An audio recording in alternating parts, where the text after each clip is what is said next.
perkebunan Patuha. Ini yang ininya ngelolanya tuh Agrowangi sekarang. Agrowangi. Ini berdampingan dengan lokasi yang berada di PPL 08. Maybe it's the way you say my name.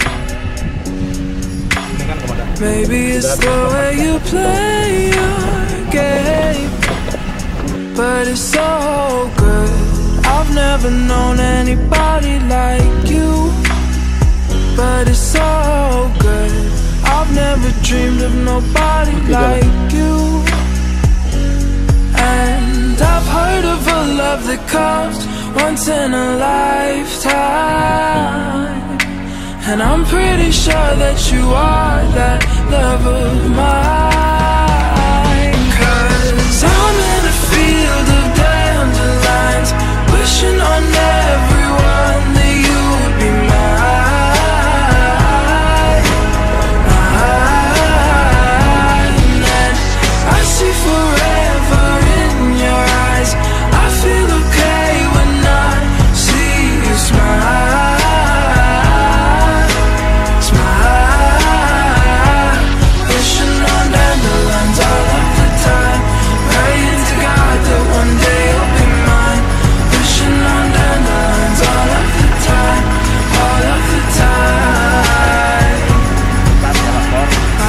That you are the one for me, 'cause it gets so hard to breathe when you're looking at me.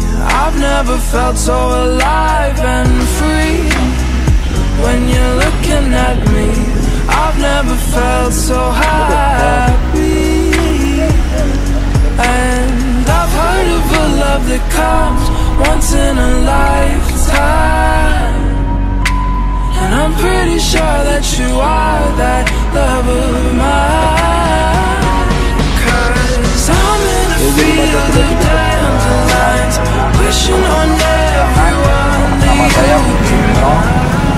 Saya di sini sebagai project manager Patuha Unit 2. Bapak-bapak, sekarang kita berada di lokasi Wellpad PPL 7 atau lokasi Victor kalau orang bilang Victor. Di sini kami nanti akan melakukan pengoboran dua buah mul. Adapun di sebelah bapak lihat ini adalah menara rig sudah berdiri. Ini untuk sumur pertama yang dikasih nama sumur PPL 7A. Adapun sumur existing itu sudah ada namanya PPL 7 polos. Banyak 12 sumur produksi.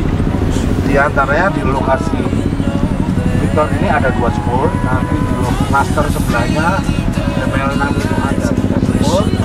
Dan ada pemboran alat-alat support yang lainnya. Yang sebelah sini kalau bapak lihat yang bulat-bulat itu warna abu-abu itu tempat untuk menaruh semen. Kita sebutnya silo semen. Jadi ada 6-8 silo yang nanti digunakan untuk penyemenan pada pengoboran lubang lagi.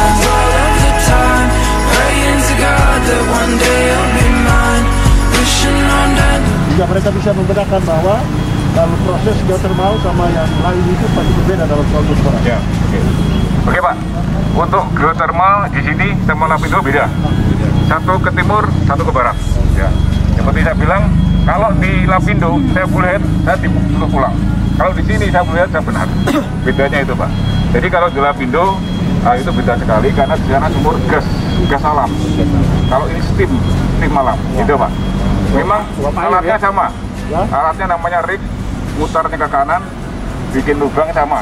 Tapi yang diatasi berbeda. Sangat berbeda sekali. Kalau pada proses pengoboran itu apa yang keluar? Ya. Jadi saya sering mendapatkan pertanyaan seperti ini Pak. Ya, kalau lagi menghadapi masyarakatnya sosialisasi, jadi antara pengeboran di panas bumi dengan pengeboran di gas itu beda karena memang yang dibor di bawah itu kondisi bawah tanahnya itu beda. Kalau yang di bawah tanah untuk yang gas biasanya apa sedimen apa namanya, jadi ada pengendapan. Sedimentasi Pak. Ya, jadi ada pengendapan, ada proses sehingga memang sangat memungkinkan kalau terjadi ada tekanan-tekanan naik ke atas itu sehingga lumpur bisa muncul. Tapi kalau di geothermal itu konstruksi di bawah itu batu semua. Betul. Jadi untuk naiknya lumpur nggak ada. Ya kira-kira gitu. Poinnya di situ. Iya. Masih menambahi Pak. Kalau panas bumi itu rata-rata di gunung Pak, yang mana batuannya formasinya batuan keras Pak. Kalau di seperti Lapindo, Sidoarjo, itu kan bekas rawa, pantai. Yang notabene sedimen itu ringkih Pak, rentan terhadap tekanan yang merekah ke permukaan. Apalagi kami melakukan pengeboran itu sesuai kaidah. Setiap sumur ada casingnya Pak ya. Casing itu sebagai untuk pelindung bila mana terjadi tekanan yang tidak terkendali di permukaan. Begitu Pak. Satu lagi mungkin ada lagi Pak. Di tempat tadi di tenda itu menyangkut dengan bocoran kimia, bocoran gas. Kira-kira kalau pada saat pengeboran ada potensi bocoran gas dan bocoran kimia tadi. Gas itu pasti ada, tapi mitigasinya kan udah. Oke Pak, kalau kebocoran itu kemungkinan memang ada. Karena yang kita cari itu rekahan. Rekahan itu adalah patahan Pak. Jadi di dalam bumi itu waktu gunung ini meletus atau temperatur dan sebagainya itu banyak rekahan ya. Ya jadi kemungkinan ada tapi itu kecil sekali. Karena kalau di oil gas itu dia layer Pak, dia layer. Jadi sedimen itu dia berhubungan sini sampai sekian ribu kilometer. Ya. Kalau ini enggak Pak, jadi hanya lingkungan kecil. Jadi kemungkinan kecil sekali. Ya. Tapi kalau namanya patahan itu kita nggak tahu patahan ini nyambungnya kemana kita nggak tahu. Tapi kemungkinan kecil sekali. Dan itu tidak pernah diketahui selama saya bekerja di geothermal, nggak pernah ketahui. Belum ditemui ya? Belum. Tapi kalau di oil gas sering, karena dia layer. Jadi kita ngebor di sini bisa muncul di sini, kayak gitu, karena layer dia Pak. Betul Pak, mengenai gas ini kami juga ada namanya ini Pak ya, perusahaan pengelola gas ya Pak ya, ada sensor. Bila gas itu paling berbahaya kan bila mana terkonsentrasi ya Pak. Nah kita untuk memecah konsentrasi itu didisper dengan blower Pak. Kita lihat memang agak jauh, tapi kita di Halbar itu sangat dekat. Apakah dampaknya itu bisa berpengaruh dengan pemukiman yang ada di sekitar dekat dengan pengoboran atau seperti apa? Tolong dijelaskan seperti itu. Oke Pak, ini samping-samping itu rumah Pak. Ya. Jadi antisipasinya adalah kita menaruh orang sebagai sweeper. Ya, sweeper itu intinya apa? Fungsinya apa? Dia ngasih tahu penduduk. Misalkan ada kebocoran gas H2S ya, yang gas H2S. Walaupun di sini kita sudah antisipasi sekali, jangan sampai ada paparan H2S. Kita ada namanya H2S sensor komplit. Jadi mulai dari rekpro sampai semuanya ada sensor. Jadi ada 5 ppm aja, itu sensor akan berbunyi dan kita akan bereaksi.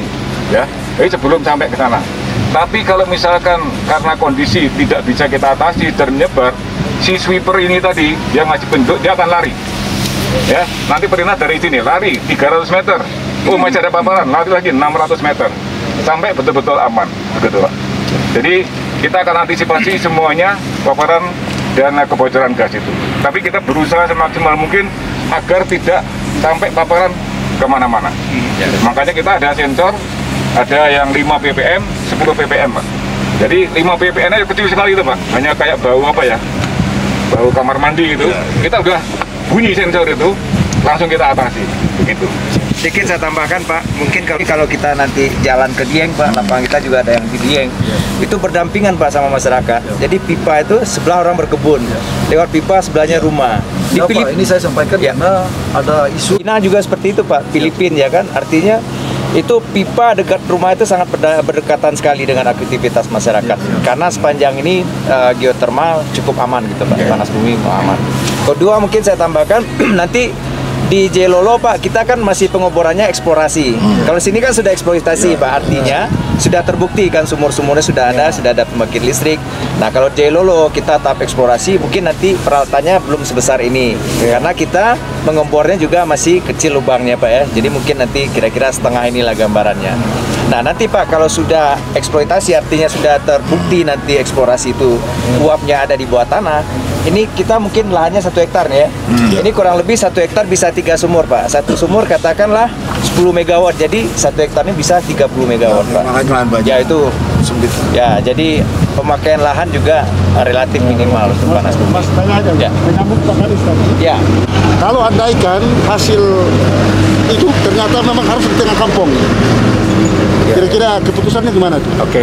Misalnya potensinya memang harus di tengah kampung. Ya. Saya mau coba untuk menangkap pertanyaan tadi dari Pak Kadis tadi itu. Kira-kira cara Ini mau jelaskan Pak. Pasti kan melakukan perencanaan, termasuk kami punya tim, termasuk di mana nanti posisi-posisi tapak bor gitu ya, Pak. Nah, geothermal pengeboran dengan rig seperti ini punya namanya teknologi pengeboran miring.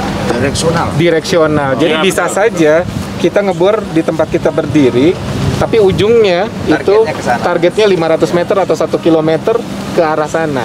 Pada saat kami melakukan perencanaan dan kami melihat ada tempat-tempat di mana padat penduduk, itu secara safety tidak akan kami pilih tempat pengeborannya di situ, walaupun mungkin di bawah tanahnya itu ada kemungkinan sumber gitu. Kita akan menjauh dan melakukan teknik pengeboran yang miring. Kenapa itu dilakukan, Bapak dan Ibu? Pertama, pada saat pengeboran pun ada perimeter safety tertentu yang harus kami patuhi gitu. Ada jarak tertentu yang harus kami patuhi, berapa jauh, berapa jarak dengan pemukiman terdekat. Nah, tadi Bapak tanya apakah ada relokasi. Kami akan memilih, Pak, dalam proses perencanaan yang tidak diperlukan relokasi. Jadi biasanya lahan kebun yang akan kita pilih, lahan kalau misalnya memang ada di lahan hutan yang akan kita pilih, tidak akan lahan perkampungan yang kita akan pilih. Kenapa? Nah, hal yang kedua, ada regulasi-regulasi yang kami sebut safeguard, Pak, atau jaring pengaman. Itu regulasi-regulasi secara lingkungan dan sosial yang ditetapkan oleh Bank Dunia selaku pendana, ditetapkan oleh PT SMI selaku pendana, ditetapkan oleh pemerintah selaku supervisor kami, Dewan Pengawas, yang menetapkan bahwa kami harus menghindarkan hal-hal sedemikian gitu. Pun kalau misalnya nanti terpaksa ada hal seperti itu, banyak step-step yang harus dilalui, Bapak. Namanya LARAP, Land Acquisition and Resettlement Plan. Jadi kami dalam melakukan land akuisisi harus memikirkan juga resettlement plan-nya. Nanti orang misalnya kebunnya diambil untuk kami gunakan sebagai well pad, terus misalnya penghidupannya dari berkebun gitu. Nah, ada mekanisme-mekanisme safeguard tertentu yang kami harus memikirkan bagaimana untuk mengganti penghidupannya mereka yang tadinya berkebun, mungkin nanti kita carikan kebun yang lain. Lalu ada mekanisme-mekanisme benefit sharing mekanisme, Pak. Ada mekanisme lain juga yang dimana kami harus mematuhi mekanisme-mekanisme itu. Dan itu karena kami juga tidak ingin menambah resiko. Kira-kira seperti itu. Itu kita Ambil foto, kita naik ke atas. bagus di atas Bapak. Ibu ada pertanyaan? Iya, untuk tahapan eksplorasi atau pengeboran itu otomatis kan menciptakan lubang atau sumur-sumur. Iya, betul. Nah, apakah kemudian tidak berpengaruh terhadap daerah kita yang masuk dalam zona rawan gempa gitu? Oke, jadi kalau kegempaan itu memang ada atau tidak ada pengeboran, pada saat sebuah zona berada di zona kegempaan akan terjadi gitu. Nah, di zona-zona geotermal juga ada gempa-gempa kecil, gempa-gempa minor, kita bilangnya tremor, mikro earthquake. Justru dengan adanya pengeboran geotermal, kami melakukan beberapa pekerjaan yang memonitor itu, Bapak dan Ibu. Jadi kita bisa tahu trennya, trennya begini. Nah, sebelum kita melakukan pengeboran juga itu dilakukan sebagai baseline, ya gitu ya. Jadi kita tahu ya informasi, di sini tuh kegempaannya seperti apa.